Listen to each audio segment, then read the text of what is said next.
A very good evening to all of you. This is Nikita here from LearnX Nursing. LearnX Nursing platform is providing NORCET PYQ series to all of you. As you all know, we already had started NORCET PYQ series, but in between, unfortunately, I was not there to take PYQ series. Extremely sorry for inconvenience, but now, yes, I'm sure that this will be continuously provided to all of you. Okay, and this you will get in the LearnX Nursing platform. Okay, and so today we will start NORCET PYQ series number 11. Already we had discussed the 10 PYQ series. Please go through it. Okay, and now this will continue. So start करते हैं. Okay, just a minute.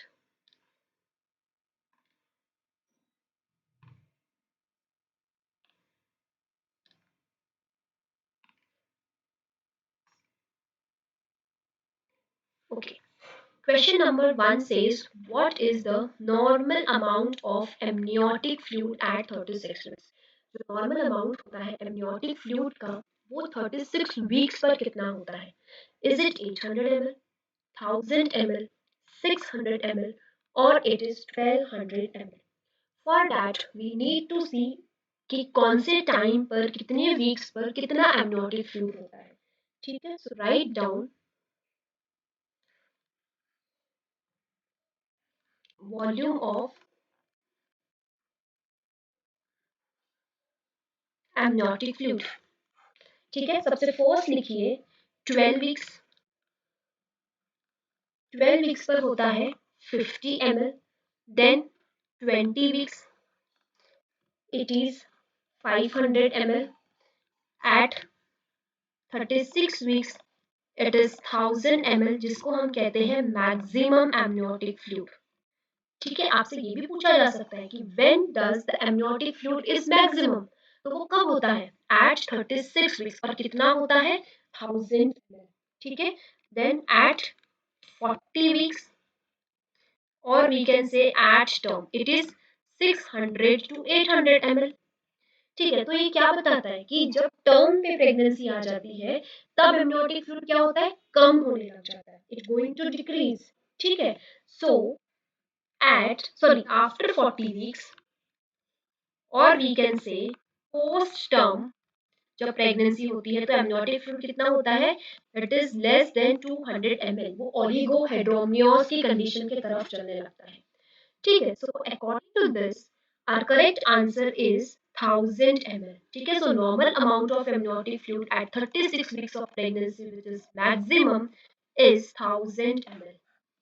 Clear? अब amniotic fluid से हमेशा एक और question पूछा जाता है related to colour of amniotic fluid. So write down abnormal colour of amniotic fluid. और ये जो abnormal colour of amniotic fluid होते हैं, ये क्या इंडिकेट करते हैं? ठीक है, that we will see now. Number one is green colour. अगर एमनियोटिक फ्लूइड ग्रीन कलर का है तो वो क्या इंडिकेट करता है? Meconium stained. It means pregnancy में ही मदर के वूम में ही फीटस ने जो है मिकोनियम जो है वो पास ऑन कर दिया है. ठीक है, सो वो मिकोनियम स्टेन है तो क्या कॉज कर देगा? Fetal distress. फीटल जो है डिस्ट्रेस में चला जाएगा. अगर आपको एमनियोटिक फ्लूइड ग्रीनिश कलर का दिख रहा है, ग्रीन कलर का दिख रहा है, आप पहले ही बोल दोगे मिकोनियम स्टेट है. इट मीन्स जो फीटस आएगा उसमें डिस्ट्रेस होने के चांसेस है. ठीक है, सेकेंड गोल्डन कलर. अगर आपको गोल्डन कलर का एमनियोटिक फ्लूइड मिलता है इट मींस वो आरएच इनकम्पैटिबिलिटी की कंडीशन है. ठीक है, देन एक होता है ग्रीनिश येलो, या फिर जिसको हम सैफरन कलर भी कहते हैं. ग्रीनिश येलो और सैफरन कलर. इट मींस कि इस प्रेग्नेंट फीमेल की जो प्रेगनेंसी है वो पोस्ट टर्म है. ठीक है, पोस्ट टर्म प्रेगनेंसी, या फिर इसको हम कहते हैं पोस्ट मैच्योरिटी. क्लियर? देन एक कलर होता है डार्क रेड कलर. अगर डार्क रेड कलर है इट मींस व्हाट? उस फीमेल में कंसील्ड हैमरेज हुई है. ठीक है, एंड अगर उस फीमेल में एमनियोटिक फ्लूइड जो है वो डार्क ब्राउन या फिर टोबैको कलर का मिलता है, तब हम क्या कहेंगे कि उस फीटस की जो है डेथ हो चुकी है इंट्रा यूटेराइन में। ठीक है, इंट्रा यूटेराइन फीटल डेथ उसको हम कहते हैं। Clear? Okay, so question number 2, doses of adrenaline are being used in neonatal resuscitation। Adrenaline का डोज नियोनेटल रिससिटेशन में कितना यूज किया जाता है? It is 0.1 mg per kg, that is 1 ml पर, दैट इज 1 in 10,000। 0.01 mg से लेकर 0.03 mg पर kg, ml में कितना होगा? 0.1 ml, that is 1 in 10,000। Then next option कितना दिया हुआ है आपको? 0.05 mg पर kg, दैट इज 0.1 ml पर 1 in 1000। Then 1 mg per kg, that is 1 ml 1 in 10,000। ठीक है, सी जो नियोनेटल रिससिटेशन का प्रोग्राम है वो क्या रेजिमेंट देता है एड्रेनलिन के? Write down adrenaline dose regiment और NRP, that is neonatal resuscitation programme. ठीक है, अवेलेबल डोज कितना होता है? 1 mg पर 1 ml। ठीक है, दैट इज 1 in 1000। इतना क्लियर है? ठीक है, अब NRP के हिसाब से हमको कितना देना पड़ता है? उसके लिए हमें बनाना होता है 1:10,000। अब इसको कैसे बनाओगे आप?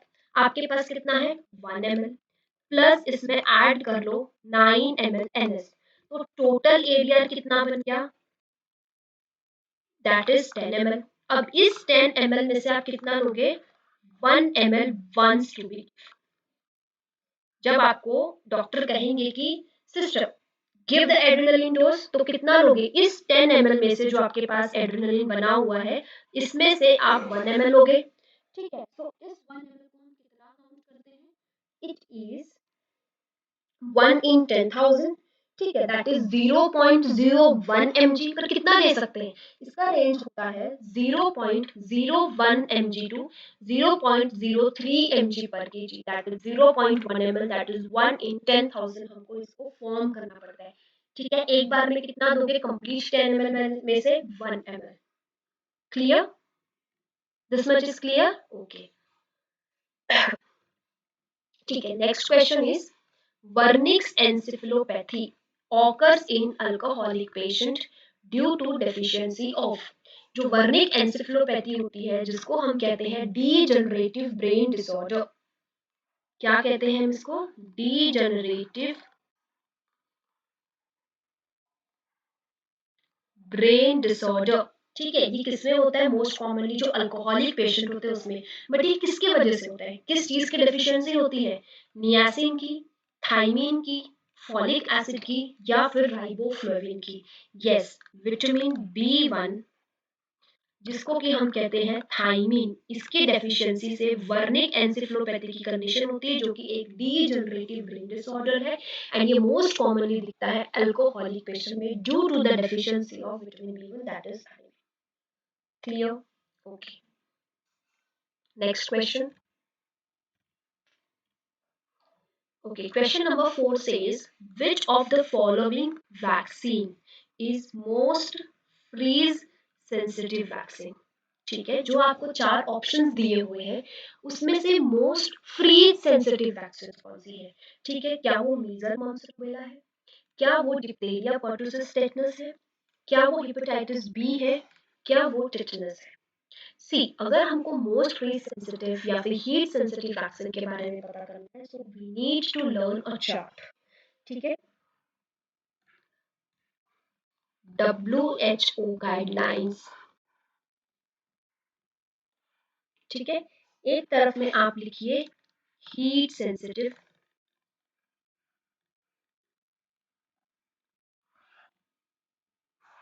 एक में आप लिखिए कोल्ड सेंसिटिव या फिर freeze sensitive.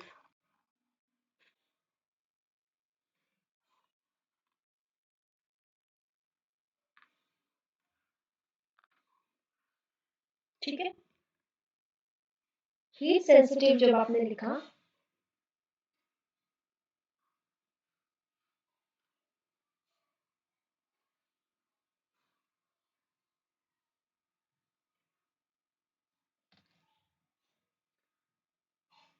Just a minute.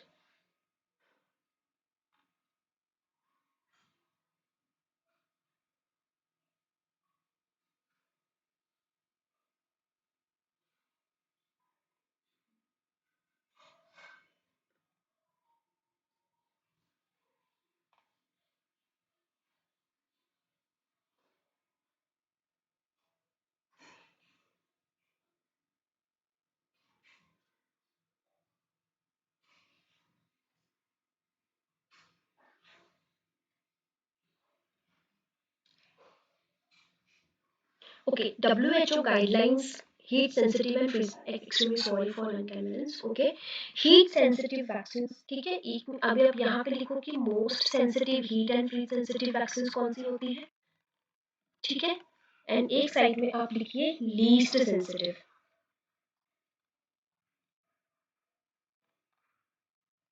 ठीक है। अब हीट सेंसिटिव में जो सबसे मोस्ट सेंसिटिव होती है वो होती है ओपीवी, देन होती है मीजल्स, देन होता है डीपीटी एंड येलो फीवर, ठीक है। उसके बाद होता है बीसीजी, ठीक है, haemophilus influenza B and DT, ठीक है, diphtheria toxoid, tetanus toxoid and hepatitis B, ठीक है। देन फ्रीज सेंसिटिव कौन सी होती है, hepatitis B, haemophilus influenza B वो भी लिक्विड वाला, ठीक है, DPT, DT, TD and TT. So freeze sensitive जो कि मोस्ट होती है वो कौन सी होती है, हेपेटाइटिस बी, ठीक है। तो हमारा करेक्ट आंसर यहाँ पर क्या हो जाएगा, which of the following vaccine is the most freeze sensitive vaccine, it is hepatitis B. आप इसको इस तरीके से याद कर सकते हो, ठीक है। Okay, next question. Okay, a patient comes in the emergency department with burn injury on one arm and whole back। एक पेशेंट ईआर में आया जिसको बर्न हो गया है, एंड बर्न कहाँ पर हो गया है, वन आर्म पे एंड होल बैक पर। Okay, according to the rule of 9 calculate the burn area in total burn surface area, ठीक है। टोटल बॉडी सरफेस एरिया में रूल ऑफ 9 का फॉर्मूला अप्लाई करके कितना परसेंटेज बर्न उस पेशेंट में है ये हमको पता करना है, ठीक है। For that first we need to know कि कितना बॉडी सरफेस एरिया जो है वो कवर करता है, कितना परसेंटेज, ठीक है। So write down portion and one side write down percentage,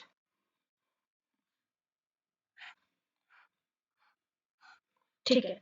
portion में सबसे पहले लिखो head,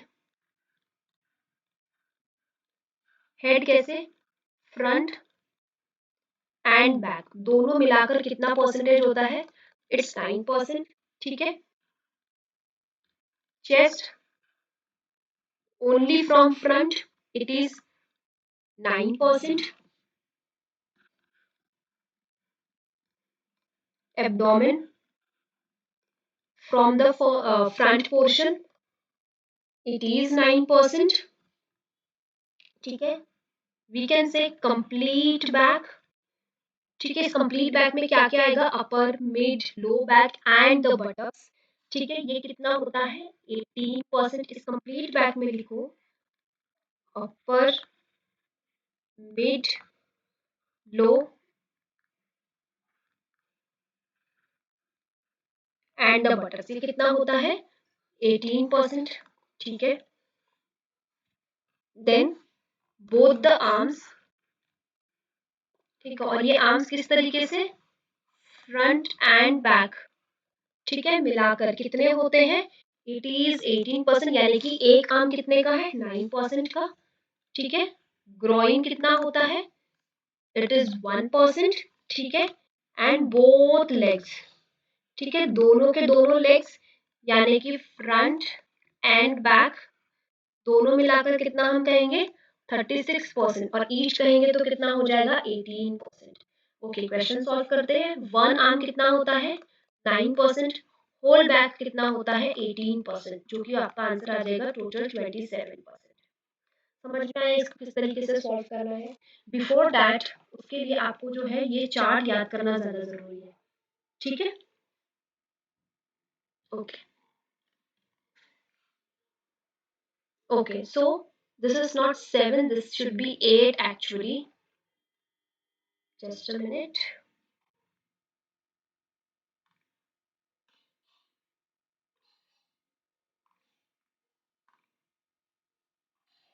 okay, this is actually नॉर्सेट number 8, ठीक है? अभी आपको जैसा कि पता है कि नॉर्सेट 8 भी आपकी अपकमिंग है, ठीक है? आरआरबी अपकमिंग है, एसजीपीजीआई की वैकेंसीज आने वाली है, ठीक है?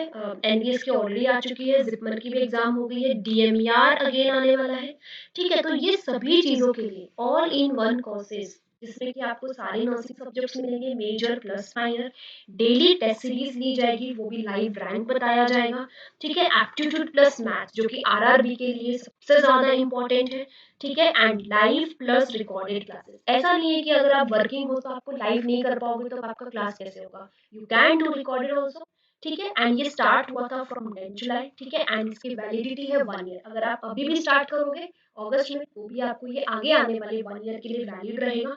For more information please contact to this number, ठीक है? And learn X nursing platform पे हमारे साथ जुड़े रहिए। ओके, सो नेक्स्ट क्वेश्चन, ठीक है? Which of the following route is contraindicated for administration of potassium chloride? ऐसा कौन सा रूट है मेडिकेशन एडमिनिस्ट्रेशन का जिसको कि आप कॉन्ट्रा इंडिकेट करोगे पोटेशियम क्लोराइड देने के लिए? मतलब कौन से रूट से पोटेशियम क्लोराइड नहीं दे सकते? KCL in bolus form via IV route, KCL in IV fluid, KCL via IM route, infusion via central line. ऐसा कौन सा रूट है जो आप नहीं फॉलो कर सकते हो मेडिकेशन एडमिनिस्ट्रेशन का? Yes, it is KCL in bolus from IV root. देखो सबको पता है कि जो पोटेशियम क्लोराइड होता है वो हम बोलस कभी नहीं दे सकते, specially intravenous route, because intravenous route जो है वो रैपिड ऑनसेट करवाता है, ठीक है? रैपिडली एक्ट करता है पेशेंट पे। एंड पोटेशियम क्लोराइड अगर आपने बोलस दिया तो पेशेंट को कार्डियक अरेस्ट हो जाएगा, ठीक है? एंड पेशेंट की सडन डेथ वहां पर हो सकती है, because potassium always affects on the heart, it causes cardiac arrest. That's why we never ever give potassium chloride bolus from IV route. तो ये आपका यहाँ पे आंसर बन जाता है, ठीक है? आईवी फ्लूइड में दे सकते हो, आईएम रूट से भी दे सकते हो, और सेंट्रल लाइन का इन्फ्यूजन भी लगा सकते हो, लेकिन बोलस नहीं दे सकते potassium chloride. Never ever you can give KCL bolus, it is a high alert medication, it can cause cardiac arrest and sudden death of the patient. Okay, ठीक है? Next question, in a patient the physician prescribes to inhale beclomethasone जो कि एक steroid है, ठीक है? एल्ब्यूट्रॉल जो कि एक क्या है? Yes, it is a bronchodilator, ठीक है? For the treatment of asthma. As a nursing officer how you will administer the medication? आपके डॉक्टर ने पेशेंट को प्रिस्क्राइब किया बेक्लोमेथाजोन, दैट इज एक स्टेरॉइड और एक ब्रोंकोडायलेटर का पंप, ठीक है? For the asthma, how will you administer this medication? किस तरीके से आप मेडिकेशन एडमिनिस्टर करोगे as a nursing officer? So first आप एडमिनिस्टर करेंगे बेक्लोमेथाजोन, then you will administer the albuterol, ठीक है? सेकेंड ऑप्शन दिया है, first you will administer the albuterol, then administer the beclomethasone. Then third option, preference on the patient, patient कहेगा नहीं मुझे दोनों एक साथ दे दो, या फिर पेशेंट कहेगा नहीं मुझे एक ही दे दो, या फिर पेशेंट कहेगा मुझे एक दिन छोड़कर एक दिन दे दो, उसके हिसाब से चलेंगे। या फिर alternatively give the dose, alternate days पे, या फिर अल्टरनेटिवली एक के बाद एक जो है आप डोज दे दोगे। So how you will administer? Yes, very correct. First you will give the bronchodilator. पहले हम bronchodilator देते हैं यानी कि albuterol. Albuterol देने के बाद 5 मिनट्स हम वेट करते हैं, क्योंकि विदिन 5 मिनट्स ये albuterol bronchodilator जो है एयरवेज को डायलेट कर देता है। जब एयरवेज डायलेट हो जाएंगे उसके बाद हम स्टेरॉइड यानी कि बैक्लोमेथाजोन देंगे। Clear? So first administer the albuterol and then administer the beclomethasone. So this is the method जो हम यूज करते हैं for administration of medicines. ठीक है? Option number B is correct. Okay. Next question. Which of the following gas is commonly used in laparoscopy procedure? Laparoscopy procedure में कौन सी gas है जो commonly use की जाती है? Nitrous oxide, N2 that is NO2 और N2, कार्बन डाइऑक्साइड O2 और helium. Laparoscopy procedure में हम क्यों देते हैं? कैविटी, एक चीज फॉर्म करने के लिए जिसमें कि हमको सारी चीजें बहुत प्रॉपर्ली दिख सके और हम ऑपरेशन प्रॉपर्ली लेप्रोस्कोपी से कर सके with the help of laparoscope. Yes, we give carbon dioxide जो है वो हम यूज करते हैं। क्यों हम कार्बन डाइऑक्साइड यूज करते हैं? So write down, carbon dioxide is most commonly used gas for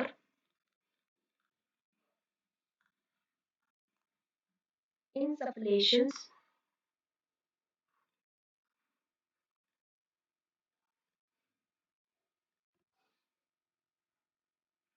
during laparoscopic surgery because it is colorless। एक तो इसका कलर नहीं है जो आपको कंफ्यूज कर देगा, ठीक है। इट इज इनएक्सपेंसिव, अफोर्डेबल है पेशेंट के लिए, ठीक है। इट इज नॉन इन्फ्लामेबल, अगर ये हमने यूज की तो ये कोई what we can say fire cause नहीं करेगा, ठीक है। And higher blood solubility than air, higher blood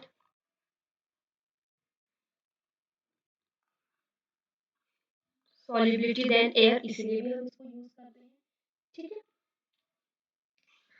so carbon dioxide जो है वो हम कॉमनली यूज करते हैं फॉर द लैप्रोस्कोपिक प्रोसीजर्स, ठीक है, because it has a property of colourless, inexpensive, non inflammable and higher blood solubility than the air, ठीक है। अगर हमने इस पेशेंट को अगर high sorry if higher blood solubility than air एक प्रॉपर्टी होती है कार्बन डाइऑक्साइड की, तो ये एक कॉम्प्लिकेशन को रिड्यूस करता है, it reduces the risk of complication that is venous embolism। Write down, reduces the risk of complication that is venous embolism।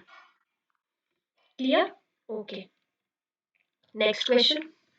Which of the following signs are the good attachment of the breastfeeding except? Okay, आपको चार ऐसे options दिए हैं जो कि sign है good attachment की, किसी एक को छोड़कर, मतलब एक बैड साइन ऑफ अटैचमेंट है, bad sorry sign of bad attachment है ब्रेस्ट फीडिंग का, और बाकी जो तीन है वो गुड साइन है गुड अटैचमेंट के, ठीक है। So the infant chin is touching the breast, the infant mouth is wide open, the lower lip is turned inward. Majority of areola is inside the baby's mouth. For that हम लिखेंगे, एक side लिखो four signs of good management, signs of good attachment, sorry,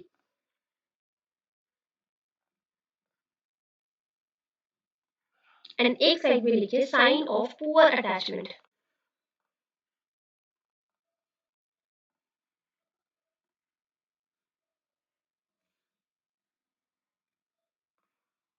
okay, sign of good attachment में सबसे first आता है कि baby chin is touches the mother's breast, baby's chin is touches the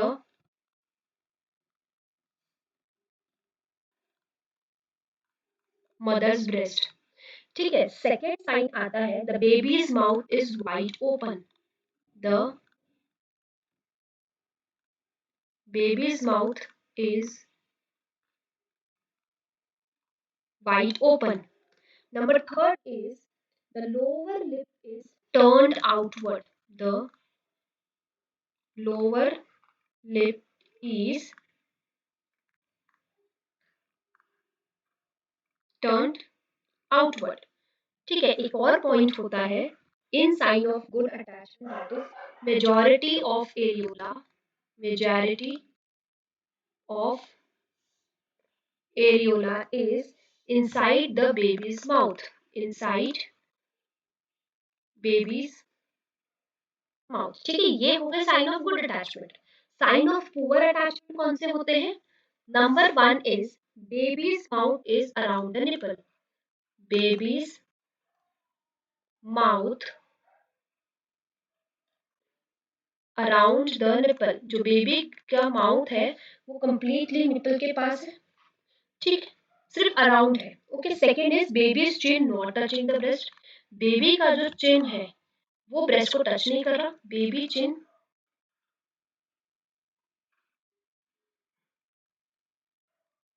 not touching the breast,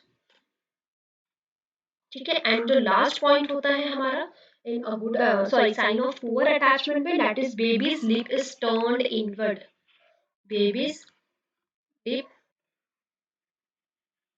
turn inward. अगर baby का lip turn inward रहेगा तो it will not, he will or she will not suck properly, ठीक है, breast feeding properly नहीं होगी, ठीक है। सो आपका करेक्ट आंसर क्या हो जाएगा? The lower lip is turned inward, actually the lower lip should be turn outward so that the baby can suck the properly and the breast feeding will be good, ठीक है। So that will be the sign of good attachment. Okay, so the lower lip is turned inward is always a poor sign of good attachment, sign of poor attachment of the breastfeeding. Clear? Okay. Next question. Which occupational disease called as anthracosis? ऐसा कौन सा occupational disease है जिस जो कि anthracosis cause करता है? Silica dust, asbestosis, cotton dust या फिर coal dust? ठीक है, for that एक होता है organic dust, ठीक है, और ये जो ऑर्गेनिक डस्ट है, सॉरी इनऑर्गेनिक डस्ट, इसी को हम कहते हैं मिनरल डस्ट,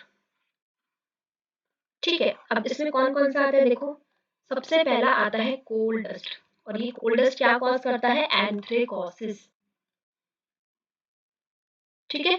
सेकेंड होता है सिलिका, सो ये सिलिका क्या कॉज करता है? सिलिकोसिस, ठीक है। देन आता है एस्बेस्टोस, एस्बेस्टोस, ये एस्बेस्टोस क्या करता है? एस्बेस्टोसिस, ठीक है। एक आता है आयरन, और ये आयरन क्या करता है? सीडेरोसिस, ठीक है। सो ये कौन से है? इनऑर्गेनिक डस्ट, ठीक है, मिनरल डस्ट, जो कि इस तरीके की कंडीशंस जो है कॉज करता है। तो यहाँ आपका करेक्ट आंसर क्या हो गया? यहाँ आपका करेक्ट आंसर हो गया कोल डस्ट, ठीक है। अब एक होता है ऑर्गेनिक डस्ट,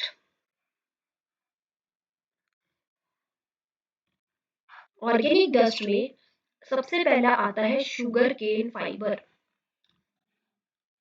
ठीक है। शुगर केन फाइबर कौन करता है? क्या करता है? बैगेसोसिस, ठीक है। देन आता है कॉटन डस्ट, कॉटन डस्ट क्या कॉज करता है? बीसीनोसिस, ठीक है। टोबैको, टोबैको क्या करता है? टोबैकोसिस, ठीक है। और एक होता है आपका हे और ग्रेन डस्ट, ठीक है, जिसको हम कहते हैं farmers lung. Clear? So these are the important occupational diseases that are caused by the inorganic dust and the organic dust. Okay, so here we wind up with the Norset PYQ series number 11. Tomorrow we will see the Norset PYQ series number 12. Okay, so thank you so much. I hope this video will be beneficial to all of you. Please comment, okay? Please subscribe and please like the videos.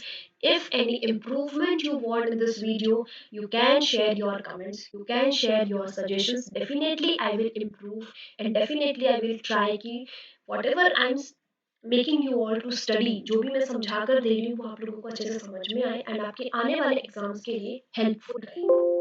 Thank you so much once again.